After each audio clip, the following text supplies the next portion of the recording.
Welcome to this concept explainer brought to you by CBSE's collab of profsam.com, that is profsam.com. இன்னைக்கு நாம unit 1 electric charges in ஃபீல்ட்ஸ்லேருந்து electric dipole அப்படின்ற டாபிக்கை பார்க்க போறோம். இந்த கான்செப்ட் ரொம்ப சிம்பிளா எக்ஸாம்க்கு என்ன தேவையோ அதோட சேர்த்து நான் உங்களுக்கு விளக்குறேன். நீங்க எப்போதையாச்சும் யோசிச்சிருக்கீங்களா? மைக்ரோவேவ் அவன்ல தண்ணி வச்சா அது உடனே சூடாகுது, ஆனா நாம வைக்கிற சிராமிக் பிளேட் அந்த அளவுக்கு சூடாகிறது இல்லையே, ஏன் அப்படி? ஆமா, இல்ல யோசிச்சிருக்கேன். அது எப்படி எப்படி அப்படி வேலை செய்யுது? தண்ணியில அப்படி என்ன இருக்கு பிளேட்ல இல்லாதது? அதுக்கு காரணம் நாம இன்னைக்கு படிக்க போற எலக்ட்ரிக் டைபோல் தான். தண்ணில இருக்கிற வாட்டர் மாலிகுல்ஸ் எல்லாமே ஒரு குட்டி குட்டி பெர்மனன்ட் டைபோல்ஸ். அது மட்டுமல்ல, நம்ம மொபைல்ல இருக்கிற எல்சிடி ஸ்கிரீன் வேலை செய்யறதுக்கும் இதே கான்செப்ட் தான் அடிப்படை. வாங்க, இது எப்படின்னு கொஞ்சம் ஆழமா பார்க்கலாம். முதல்ல ரொம்ப சிம்பிளா சொல்லணும்னா, ஒரு எலக்ட்ரிக் டைபோல்னா என்ன? ரெண்டு சார்ஜஸ், அதாவது ஒன்னு பிளஸ் கியூ, இன்னொன்னு மைனஸ் கியூ. ஓகே. இந்த ரெண்டு சார்ஜஸையும் ஒரு ரொம்ப சின்ன டிஸ்டன்ஸ்ல பிரிச்சு வச்சா அதுதான் ஒரு எலக்ட்ரிக் டைபோல். அவ்வளவுதான். ஓ, அப்போ ரெண்டு சமமான ஆனா ஆப்போசிட் சைன் உள்ள சார்ஜஸ் கொஞ்ச தூரத்துல இருந்தா அது ஒரு டைபோல், அவ்வளவுதானா? எக்ஸாக்ட்லி. இத இன்னும் நல்லா புரிஞ்சுக்க ஒரு மேக்னெட்டிக் காம்பஸ கற்பனை பண்ணி பாருங்களேன். அதுல ஒரு நார்த் போல் ஒரு சவுத் போல் இருக்குல்ல? ஆமா, இருக்கு. அதே மாதிரி தான் எலக்ட்ரிக் டைபோல்லையும் ஒரு பாசிட்டிவ் எண்ட் ஒரு நெகட்டிவ் எண்ட் இருக்கு. அப்போ ஒரு கம்பஸ எர்த்தோட மேக்னெட்டிக் ஃபீல்ட்ல வச்சா அது அலைன் ஆகிற மாதிரி இந்த எலக்ட்ரிக் டைபோலையும் ஒரு எலக்ட்ரிக் ஃபீல்ட்ல வச்சா அது திரும்புமா? பெர்ஃபெக்ட்டா சொன்னீங்க. அதே தான் நடக்கும். ஒரு கம்பஸ் எப்படி மேக்னெட்டிக் ஃபீல்டுக்கு அலைன் ஆக ட்ரை பண்ணுதோ அதே மாதிரி ஒரு எலக்ட்ரிக் டைபோல ஒரு யூனிஃபார்ம் எலக்ட்ரிக் ஃபீல்டுல வைக்கும்போது அது திரும்பி அந்த ஃபீல்டோட டிரெக்ஷன்ல அலைன் ஆக முயற்சி பண்ணும். ஒரு பார்பெல்ல இமேஜின் பண்ணுங்க. அதோட ரெண்டு முனையிலையும் ஆப்போசிட் டைரக்ஷன்ல ஃபோர்ஸ் கொடுத்தா அது எப்படி சுத்துமோ அதே மாதிரி தான். சரி, இது ஒரு சிம்பிள் எக்ஸ்பிளனேஷன். இப்போ எக்ஸாம்ல நல்ல மார்க்ஸ் எடுக்க NCERT டெக்ஸ்ட் புக் இது எப்படி டிஃபைன் பண்ணுதுன்னு பாப்போமா? நீங்க அது வரி அப்படியே படிக்கிறீங்களா? இதுல டைபோல் மொமெண்ட் அப்படின்னு ஒரு வார்த்தை வருது. அப்படின்னா என்ன? இன்னொன்னு, அதோட டைரக்ஷன் நெகட்டிவ் சார்ஜ்ல இருந்து பாசிட்டிவ் சார்ஜுக்கு போகுது. கன்வென்ஷனா ஃபீல்ட் லைன்ஸ் எல்லாம் பாசிட்டிவ்ல இருந்து நெகட்டிவ்க்கு போகும்னு படிச்சிருக்கோம். இது ஏன் உல்டாவா இருக்கு? ரொம்ப ரொம்ப நல்ல கேள்வி. அது ஸ்டெப் பை ஸ்டெப்பா பார்க்கலாம். First, dipole moment. அதை நம்ம P என்ற சிம்பல்ல குறிப்பிடுவோம். இது ஒரு டைபோலோட ஸ்ட்ரென்த்தை மெஷர் பண்ற ஒரு வெக்டார் குவாண்டிட்டி. ஒரு டைபோல் எவ்வளோ பவர்ஃபுல்லா இருக்குன்னு சொல்றது தான் அதோட வேலை. Okay, so P means strength. புரியுது. Q என்பது அந்த ரெண்டு சார்ஜஸ்ல ஏதாவது ஒன்னோட மேக்னிடியூட். D என்பது ரெண்டு சார்ஜ்க்கும் நடுவுல இருக்கிற டிஸ்டன்ஸ். டெக்ஸ்ட் புக்ல 2Aன்னு யூஸ் பண்ணுவாங்க. அது கால்குலேஷன்ஸ்க்கு ஈஸியா இருக்கும் தான். நாம Dன்னு வச்சுக்கலாம். So P is equal to QD. Okay, charge into distance, அதான் டைபோல் மொமெண்ட். ஆமா. இப்போ உங்க முக்கியமான கேள்வி, டைரக்ஷன் ஏன் நெகட்டிவ்ல இருந்து பாசிட்டிவ்க்கு? இது கெமிஸ்ட்ரியில இருந்து எடுத்துக்கிட்ட ஒரு கன்வென்ஷன். பிசிக்ஸ்ல எலக்ட்ரிக் ஃபீல்ட் டைரக்ஷன் பாசிட்டிவ்ல இருந்து நெகட்டிவ்க்கு இருக்கும். ஆனா டைபோல் மொமெண்டோட டைரக்ஷன் பை கன்வென்ஷன் எப்பவுமே நெகட்டிவ் சார்ஜ்ல இருந்து பாசிட்டிவ் சார்ஜை நோக்கி தான் இருக்கும். இது எக்ஸாம்ல எப்பவுமே ஞாபகம் வச்சுக்கணும், மாத்தி எழுதிடக்கூடாது. சரி, இப்போ இந்த டைபோல ஒரு யூனிஃபார்ம் எலக்ட்ரிக் ஃபீல்ட், அதாவது ஒரு சீரான மின்புலம்ல வைக்கிறோம்னு வச்சுக்கோங்க. அப்ப என்ன ஆகும்? பாசிட்டிவ் சார்ஜ் பிளஸ் கியூ மேல ஒரு ஃபோர்ஸ் QE அந்த ஃபீல்டோட டைரக்ஷன்லயே ஆக்ட் ஆகும். ஆனா நெகட்டிவ் சார்ஜ் மைனஸ் கியூ மேல அதே அளவு ஃபோர்ஸ் QE ஃபீல்டோட ஆப்போசிட் டைரக்ஷன்ல ஆக்ட் ஆகும். ஓ, அப்போ ரெண்டு ஃபோர்ஸஸும் ஈக்குவல் இன் மேக்னிடியூட் ஆனா ஆப்போசிட் இன் டைரக்ஷன். அப்படின்னா நெட் ஃபோர்ஸ், அதாவது மொத்த விசை 0 ஆயிடுமா? Exactly. A dipole in a uniform electric field experiences a net force of 0. அதாவது அந்த டைபோல் முன்னாடியோ பின்னாடியோ நகராது. ஆனா இந்த ரெண்டு ஃபோர்ஸஸும் ஒரே பாயிண்ட்ல ஆக்ட் ஆகல, வேற வேற பாயிண்ட்ல ஆக்ட் ஆகுது.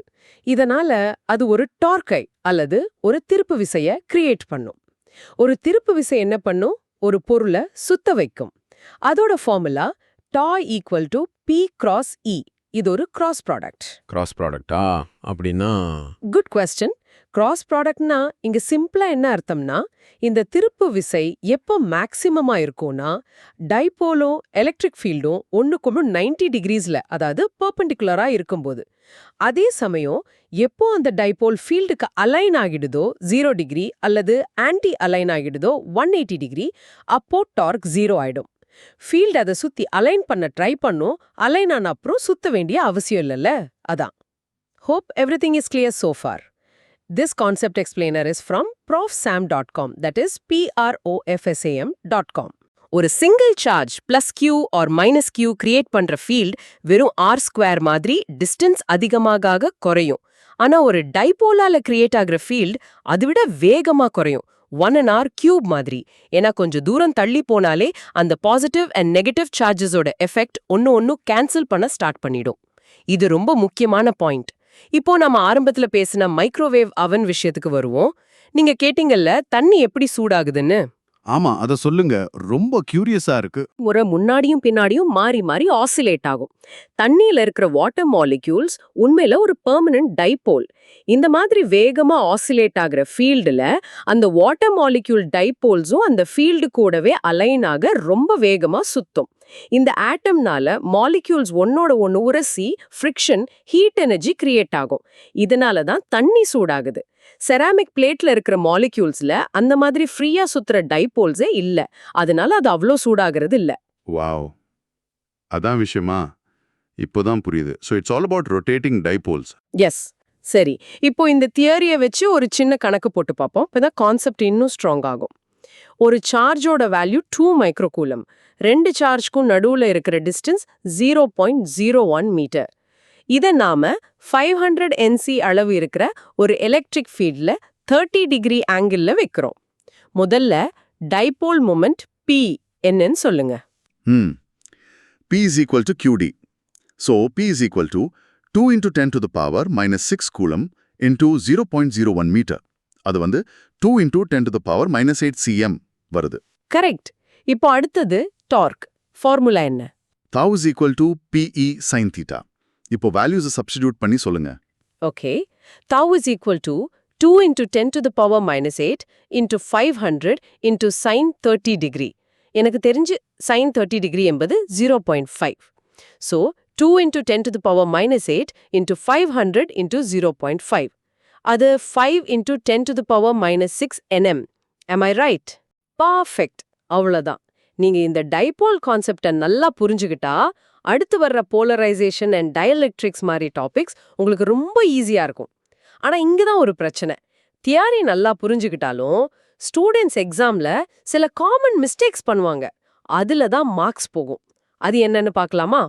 கண்டிப்பா, அது ரொம்ப அவசியம். சொல்லுங்க. முதல் தவறு, ஒரு டைபோல ஒரு யூனிஃபார்ம் எலக்ட்ரிக் ஃபீல்டுல வச்சா அது மேல எப்பவுமே ஒரு நெட் ஃபோர்ஸ் இருக்கும்னு நினைக்கிறது. ஏன் அப்படி நினைக்கிறாங்க? ரெண்டு சார்ஜ் மேலயும் ஃபோர்ஸ் இருக்குல்ல, அப்போ ரெண்டு ஃபோர்ஸையும் சேர்த்தா நெட் ஃபோர்ஸ் வரணும் தானே? ஆமா, அதுதான் அந்த கன்ஃபியூஷனுக்கு காரணம். ரெண்டு சார்ஜ் மேல ஃபோர்ஸ் இருக்கும்போது நெட் ஃபோர்ஸும் இருக்கணும்னு தப்பா கணக்கு போடுறாங்க. ஆனா சரியான கருத்து என்னன்னா, ஒரு யூனிஃபார்ம் ஃபீல்டுல ரெண்டு ஃபோர்ஸும் ஈக்குவல் அண்ட் ஆப்போசிட். அதனால நெட் ஃபோர்ஸ் எப்பவுமே 0. ஒரு நான் யூனிஃபார்ம் ஃபீல்டுல மட்டும்தான் நெட் ஃபோர்ஸ் இருக்கும். ஏன்னா அப்ப பிளஸ் கியூ மேல இருக்கிற ஃபோர்ஸும் மைனஸ் கியூ மேல இருக்கிற ஃபோர்ஸும் வேற வேற அளவுல இருக்கும். ஸோ ஞாபகம் வச்சுக்கோங்க, யூனிஃபார்ம் ஃபீல்டுனா ட்விஸ்ட் மட்டும்தான். நான் யூனிஃபார்ம் ஃபீல்டுனா ட்விஸ்டும் இருக்கும், புஷ் ஆர் புல்லும் இருக்கும். ஓ, அப்போ சரியான வார்த்தை யூனிஃபார்ம். யூனிஃபார்ம் ஃபீல்டுல ஜஸ்ட் சுத்தும், ஆனா நகராது. நான் யூனிஃபார்ம் ஃபீல்டுல சுத்திக்கிட்டே நகரும், அப்படிதானே? கரெக்டா சொன்னீங்க. இப்போ ரெண்டாவது தவறு, டைபோல் மொமெண்ட்னா சார்ஜஸ்க்கு நடுவுல இருக்கிற டிஸ்டன்ஸ்னு நினைக்கிறது. அந்த மொமெண்ட்ன்ற வார்த்தை டிஸ்டன்ஸை குறிக்கிற மாதிரி இருக்கிறதால அந்த குழப்பம் வருதா? அதேதான். மொமெண்ட்ன்ற வார்த்தை பிசிக்ஸ்ல பல இடத்துல வரும். ஆனா இங்க அது டிஸ்டன்ஸை மட்டும் குறிக்கல. சரியான கருத்து என்னன்னா, டைபோல் மொமெண்ட் என்பது சார்ஜோட பெருக்கல் ப்ராடக்ட். அதாவது P is equal to QD. அதோட யூனிட் C மீட்டர், வெறும் மீட்டர் இல்ல. இந்த ரெண்டு தவறுகளையும் அவாய்ட் பண்ணிட்டாலே நிறைய மார்க்ஸ் சேவ் பண்ணலாம். சரி, இவ்ளோ விஷயத்தையும் எப்படி ஈஸியா ஞாபகம் வச்சுக்கிறது? சில மெமரி ட்ரிக்ஸ் சொல்லவா? ப்ளீஸ் சொல்லுங்க, அது ரொம்ப யூஸ்ஃபுல்லா இருக்கும். ஃபர்ஸ்ட் ஒரு phrase. Dipole has 2 ends. field gives it the bends. இது நம்ம தமிழ்ல சொல்லணும்னா டைபோல்க்கு 2 முனை, ஃபீல்ட் கொடுக்கும் ஒரு திருப்பு முனை. இது அந்த டார்க், அந்த திருப்பு விசைய ஞாபகப்படுத்தும். ஹாஹா, இது நல்லா இருக்கு. ஈஸியா ஞாபகம் வச்சுக்கலாம். திருப்பு முனை. இன்னொன்னு ஒரு பிசிக்கல் ஜெஸ்டர். உங்க 2 கையும் கொஞ்சம் தள்ளி வச்சுக்கோங்க. உங்க வலது கை பாசிட்டிவ் சார்ஜ், இடது கை நெகட்டிவ் சார்ஜ்னு வச்சுக்கோங்க. இப்போ எலக்ட்ரிக் ஃபீல்ட் வலது பக்கமா போகுதுன்னு இமேஜின் பண்ணுங்க. உங்க பாசிட்டிவ் கை மேல ஃபீல்ட் டைரக்ஷன்லயே, அதாவது வலது பக்கமா ஒரு ஃபோர்ஸ். உங்க நெகட்டிவ் கை மேல ஃபீல்டுக்கு ஆப்போசிட்ல, அதாவது இடது பக்கமா ஒரு ஃபோர்ஸ். இப்போ உங்க உடம்பு எப்படி திரும்பும்? கிளாக் வைஸா. அதுதான் டார்க். இந்த மாதிரி செஞ்சு பார்த்தா மறக்கவே மறக்காது. இது சூப்பர் ஐடியா. கிளாஸ்லயே ட்ரை பண்ணி பார்க்கலாம். கண்டிப்பா. சரி, இன்னைக்கு நாம பார்த்த இந்த டாபிக்கோட 3 முக்கியமான எக்ஸாம் பாயிண்ட்ஸை சம்மரைஸ் பண்ணிடலாம். இது ரிவிஷனுக்கு ரொம்ப ஹெல்ப் பண்ணும். Point number 1.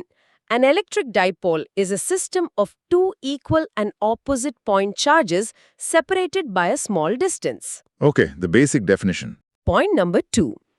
Dipole moment P is a vector quantity with magnitude P is equal to QD and its direction is from the negative charge to the positive charge. இங்க direction தான் ரொம்ப key. Got it. P equals QD, direction from negative to positive. And the third, most important point, in a uniform electric field, a dipole experiences zero net force, but a non-zero torque, tau is equal to P into E, which tends to align it with the field. Zero net force, but non-zero torque is non-critical point. Exactly. 12th, CBSE Physics, Chemistry and Mathsல அதிகபட்ச மதிப்பெண்களை பெற profsam.com-ஐ பார்வையிடவும். அது PROF SAM. சரிதானே? ஆமாம், profsam.com. அடுத்த கான்செப்டுடன் சந்திப்போம்.